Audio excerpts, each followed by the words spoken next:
আজি আমি এই প্ৰেছ মিট দিয়াৰ দুটা উদ্দেশ্য লৈ আমি দিছোঁ।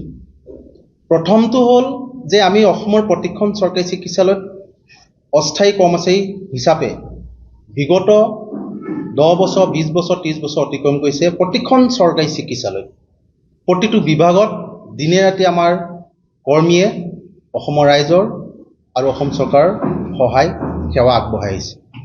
দুৰ্ভাগ্যজনক যেন 26-27 বাজেট অধিৱেশনত স্বাস্থ্যৰ বিভাগৰ যি কথা উত্থাপনত আমাৰ অস্থায়ী কৰ্মচাৰীসকলক আমি বঞ্চিত যেন দেখা পালোঁ। তাত আমি দেখা পালোঁ যে 33,240টা পদ খালী বুলি এটা ঘোষণা কৰিছে বা আমি সংবাদ মাধ্যমত দেখা পাইছোঁ। আমি ক'ব বিচাৰোঁ অসম চৰকাৰৰ সন্মানীয় মুখ্যমন্ত্ৰী মহোদয় তথা অসমৰ স্বাস্থ্যমন্ত্ৰী মহোদয় যে অসমত 4th গ্ৰেড আৰু 3rd গ্ৰেড 4,625টা পোষ্ট খালী আছে বুলি তেওঁলোকে দেখা দিছে আৰু এছিষ্টেণ্ট একাউণ্টেণ্ট, য'ত আমাৰ মানুহে অলৰেডি দিনে ৰাতে কাম কৰি আছে, 4th গ্ৰেডে হওক এছিষ্টেণ্ট একাউণ্টেণ্টে হওক। এই 4,665জন আমি দিয়াত আপত্তি কৰা নাই। আমাৰ এই অসমৰ আমাৰ এই নৱপ্ৰজন্ম শিক্ষিত যুৱক যুৱতীসকলে সংস্থাপন পাব, তাৰ বাবে আমি চৰকাৰক স্বাগতম জনাইছোঁ। কিন্তু যিসকলে দিনে ৰাতে কাম কৰি আছে তাক আপোনালোকে দিন হাজিৰা দিয়াৰ পৰা কিয় বঞ্চিত হৈছে? অতি দুৰ্ভাগ্যজনক। তেওঁলোকে পৰিৱৰ্তন শব্দটো ব্যৱহাৰ কৰে, কিন্তু সেই পৰিৱৰ্তন সেইখন অসমত স্বাস্থ্য বিভাগত যেন দিনে ৰাতিয়ে অস্থায়ী কৰ্মচাৰীসকলে কাম কৰি থকা অৱস্থা আজিলৈকে তেওঁলোকে দিন হাজিৰা পোৱা নাই। অতি দুৰ্ভাগ্যজনক কথা। আমি অসম চৰকাৰক আহ্বান জনাওক, আপোনালোকে স্বাস্থ্য বিভাগত যিখিনি পদ খালী উলিয়াইছে আপোনালোকে নতুন প্ৰজন্মক লওক, কিন্তু যিসকলে কাম কৰি আছে তেওঁলোকক প্ৰথম প্ৰাধান্য প্ৰদান কৰক। দ্বিতীয়তে কথা এটা আপোনালোকক সংবাদ মাধ্যমৰ যোগে জনাব বিচাৰিম। অসমৰ স্বাস্থ্যমন্ত্ৰী মহোদয়ে সেইদিনাখন বাজেট অধিৱেশনত অধ্যক্ষ মহোদয়ক প্ৰকাশ কৰিছিল যে অসমত যিসকল চৰকাৰী চিকিৎসালয়ত যি টাটা চুমু এম্বুলেঞ্চ আছে সেই এম্বুলেঞ্চসমূহ বৰ্তমান প্ৰয়োজনবোধক নহয় বুলি তেওঁ প্ৰকাশ কৰিছে। অতি দুখৰ বিষয়। তেওঁ কৈছে অসমত 108 800খন চলি আছে, এতিয়া সেই টাটা চুমু এম্বুলেঞ্চখন প্ৰয়োজন নহয় বুলি তেওঁ অনুভৱ কৰিছে বা তেওঁ প্ৰকাশ কৰিছে। আমি তেওঁক আপোনালোকৰ মাধ্যমৰ যোগেদি জনাব বিচাৰোঁ যেন মহোদয় আপুনি চাগে নাজানে, আপুনি চাগে জ্ঞাত নহয় যেন অসমত 108 নহা আগত আমাৰ প্ৰতিখন চৰকাৰী চিকিৎসালয়ত টাটা চুমু এম্বুলেঞ্চে অসমৰ ৰাইজক সেৱা আগবঢ়াইছিলে 24 ঘণ্টা। আজিও সেই 24 ঘণ্টা সেৱা আগবঢ়াই আছে। তেওঁ প্ৰকাশ কৰিছিলে যেন এখন যদি আমি এম্বুলেঞ্চ দিওঁ তেতিয়াহ'লে 3জন পাইলট প্ৰয়োজন হ'ব। তেওঁ জ্ঞাত নহয় যেন এতিয়াও সেই টাটা চুমু এম্বুলেঞ্চসমূহ চলি আছে যিসমূহ এজন পাইলটে 24 ঘণ্টা ডিউটি কৰি আছে। এখন 108 কভাৰ কৰিব নোৱাৰে, কাৰণ ডাঙৰ এটা এৰিয়াত এটা 108 এখন দিয়ে।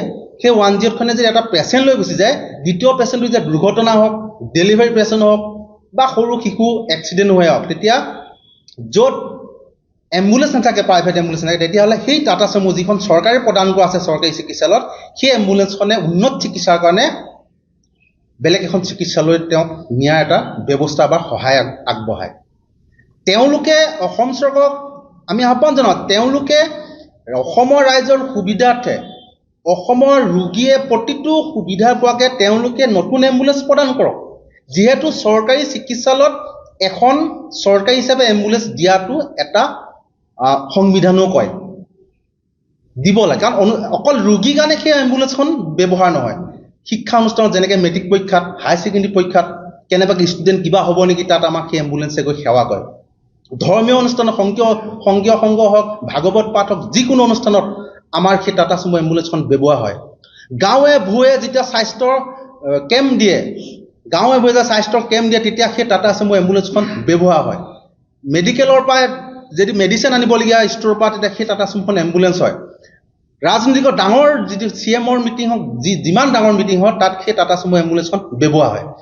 মানে ৰাইজৰ সহায়াৰ্থে, ৰাইজৰ সহযোগত সেই টাটা চুমুত প্ৰতিটো ক্ষেত্ৰতে এম্বুলেঞ্চখন অকল ৰোগী নহয়, প্ৰতিটো ক্ষেত্ৰতে দৰকাৰ। কিন্তু সেই টাটা চুমু এম্বুলেঞ্চখন তেওঁ সেইদিনা প্ৰকাশ কৰিছে যিসমূহ 10 বছৰ অতিক্ৰম কৰিছে সেইসমূহ এতিয়া চলাব পৰা অৱস্থাত নহ'ব।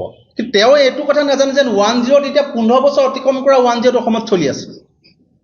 তেওঁ স্বাস্থ্যমন্ত্ৰী হিচাপে জ্ঞাত নহয়। এখন 1-0 যদি 15 বছৰ অতিক্ৰম কৰিলে সেইখন তেতিয়াহ'লে তাৰ বয়স সীমা গ'ল, কিন্তু সেই 1-0 আজিও চলিছে।